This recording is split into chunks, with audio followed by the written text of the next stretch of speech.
embarrassing endings that you'll ever see from a team in a particular season. The Cleveland Cavaliers were not the better team. The Toronto Raptors were supposed to be a better team collectively. I just knew they wouldn't have an answer for LeBron James, and somehow, some way, he would close the deal. He was able to get some assistance and ultimately pull that off in Game 1. We saw what he did in Game 3, but Games 2 and 4 were absolute blowouts. And you certainly didn't expect that from the Toronto Raptors. So what it means to me is that the Cleveland Cavaliers obviously are feeling themselves, and they have a right to feel themselves well because they're led by the greatest player in the world, and they've got some help.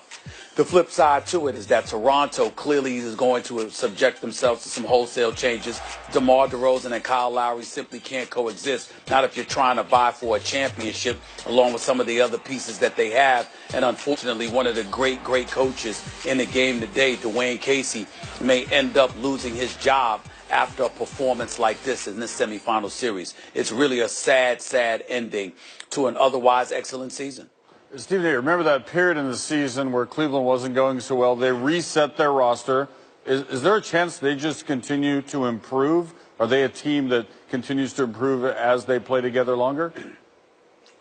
Well, there's a chance because they're following the lead of a guy who's been there and done that before. He's been to 7 straight NBA Finals. He knows what the big moments are all about, and he has enough of a supporting cast that's experienced enough as well, at least to go up against the Eastern Conference. Kyle Korver has been there before. Kevin Love has been there before. J.R. Smith has been there before. Tristan Thompson has been there before. And so when you look at it from that perspective, you simply follow his lead. And you also have to remember the path being traveled by Cleveland is relatively easy compared to what one might think.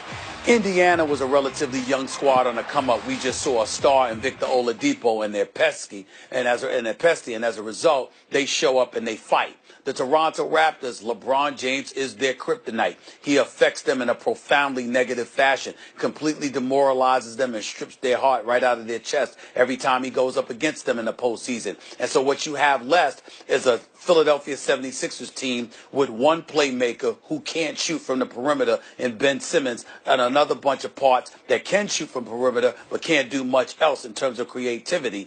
And in the case of the Boston Celtics, you have a relatively young squad without the services of Kyrie Irving. If you are LeBron James, it's a relatively easy path to the finals. Not to say that Boston will be easy. I think that could be a very thrilling series. But what we can't ignore is the fact that Boston doesn't have all its horses. Toronto was demoralized since Game 1, and the Indiana Pacers were young and on the come up.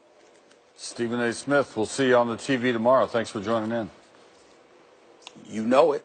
Let's take it back to the second quarter. Close game until Cleveland just broke it open. It was tied at 40. Kyle Lowry going to try to go under a screen while defending Kyle Korver. LeBron Korver pulling in the air. And the next Cavs possession, Lowry cheating up. He sees Kevin Love, 1 of the 8, setting the screen. LeBron, Korver backdoor. He was 5 of 6, shooting 13 in the first half. Next Raptors possession, it's C.J. Miles. That was a top play nominee, so he showed it twice. C.J. Miles launches. Love takes off the other way, beats everybody down the floor. And LeBron got it to him down deep. 7-0 run for the Cavaliers there. LeBron getting all fancy. 7 assists in the first half for him. Now the very next possession coming. Playing the D. Korver rips it off.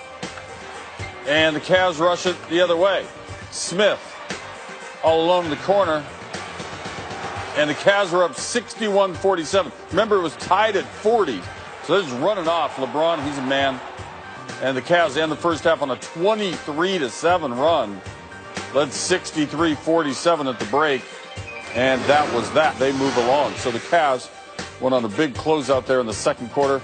23-7 the final, 6:59. Cleveland went 8 of 11 from the field during that time. 3 of 4 from 3 range. Raptors shot just 27% during that run, and they're done. Cavs at home in the conference finals, 4th straight year. Brian Windhorst right at home in the land. Winnie, let's start with the collective here. That's as good as we've seen the entire team play in some time, and yet I want to temper it because it didn't seem like there was a whole lot of resistance from the Raptors. So give me your take on how good the good was we saw tonight. might have been better off that Saturday Night Live didn't put that skit on national television, because I don't know if the Cavs guys took that personally, but they've been building towards this. That Indiana series was like everything was difficult for them. And as this series got along, the Cavs got more comfortable. And I do think that was partially because Toronto didn't put up a fight. But the Cavs supporting cast today played as good as a game as they've ever played all season with LeBron. They had 91 points through 3 quarters, the starters. That's not something you're going to see very often from this group. All I have to tell you is this. George Hill had 5 dunks the entire season. He had 2 dunks in the first quarter tonight. That's the kind of game the Cavs were playing. Not the fight that I thought the Toronto Raptors were going to show, and certainly not the kind of series they thought was going to happen against the Cavs. The other guy is so good that LeBron's line of 29 points, 8 rebounds, 11 assists is sort of an oh, by the way. We don't want to oh, by the way, LeBron. These first 2 rounds of the playoffs, go ahead and just give me some perspective on how good he has been. Well, as you said, that was below his average in rebounds and points, 29 and 8. Is a little bit higher in assists because he got such great support. But he scored 5 less than his team in his average in this postseason. And I also think about this series is LeBron was able to rest a little bit. He didn't have much in his legs in Game 1. His teammates were able to carry him. He had to work real hard in Game 3, but he was able to rest a little bit during the game. So he had some energy at the end. In the first round series, they couldn't take him off the court, John. They took him off the court. The game went into the trash can. So the Cavs supporting cast got more and more comfortable. And if they continue to play this way, they're going to be a potent team. But I think we should point out, and I know that it's not all about reaching the conference finals, but right now we've got LeBron going to his 10th conference finals in the last 12 years. And I think we should point this out, too. This is the 6th consecutive year LeBron James has swept a team in the playoffs. That's never happened in NBA history. 6 consecutive years. You know who's second? All of his Cavs teammates who've been around for the last 4. J.R. Smith, Kevin Love, Tristan Thompson. That's all. You're either with LeBron or you're against him. This is the era of LeBron in the Eastern Conference, and if you were born at this time, you were born at the wrong time if you're on another team.